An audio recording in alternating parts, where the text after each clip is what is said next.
Okay, Prime Minister Justin Trudeau is making a statement right now after meeting with caucus. Let's listen. The invitation and recognition of this man, and has wholly accepted that responsibility and stepped down.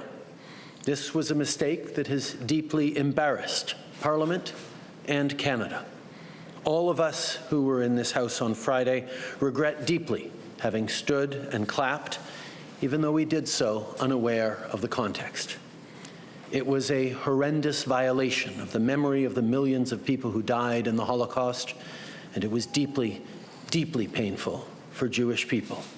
It also hurt Polish people, Roma people, 2S LGBTQI+ people, disabled people, racialized people, and the many millions who were targeted by the Nazi genocide. Every year, there are fewer and fewer Holocaust survivors to share firsthand the horrors of what they experienced, and it is therefore incumbent upon us all to ensure that no one ever forgets what happened. I also want to reiterate how deeply sorry Canada is for the situation this put President Zelensky and the Ukrainian delegation in.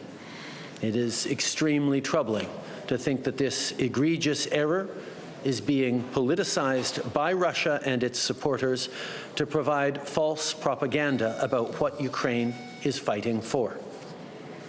Friday's joint session was about what Canada stands for, about our steadfast support of Ukraine's fight against Putin's brutality, lies, and violence.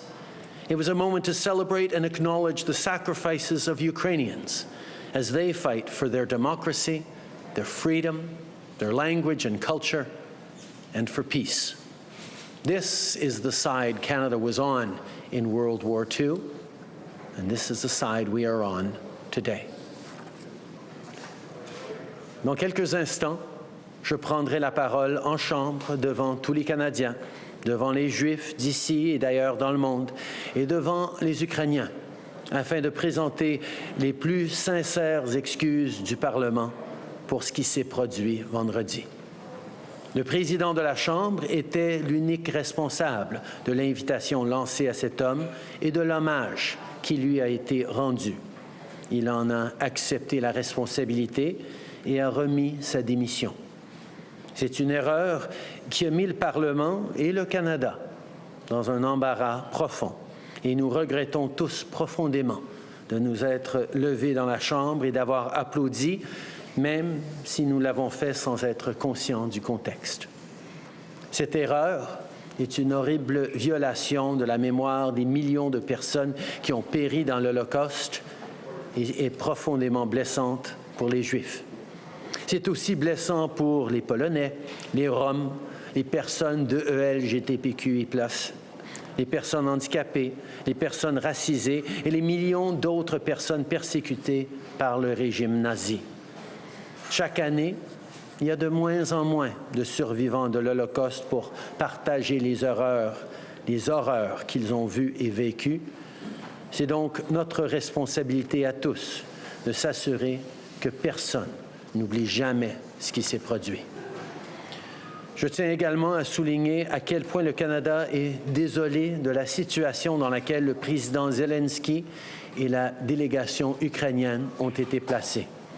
C'est extrêmement troublant de penser que cette flagrante erreur soit politisée par la Russie et ses partisans afin de diffuser une propagande mensongère sur les raisons qui poussent l'Ukraine à combattre et à se défendre. La séance conjointe de vendredi illustrait pourquoi le Canada se tient avec l'Ukraine. Elle manifestait notre appui inébranlable à l'Ukraine dans sa lutte contre la brutalité, les mensonges et la violence de Poutine. C'est un moment qui nous a permis de célébrer et de souligner les sacrifices des Ukrainiens qui luttent pour leur démocratie, pour leur liberté, pour leur langue et leur culture et pour la paix. Ce sont ces valeurs que le Canada a défendues durant la Seconde Guerre mondiale et c'est ce qu'on va continuer de défendre aujourd'hui. Merci.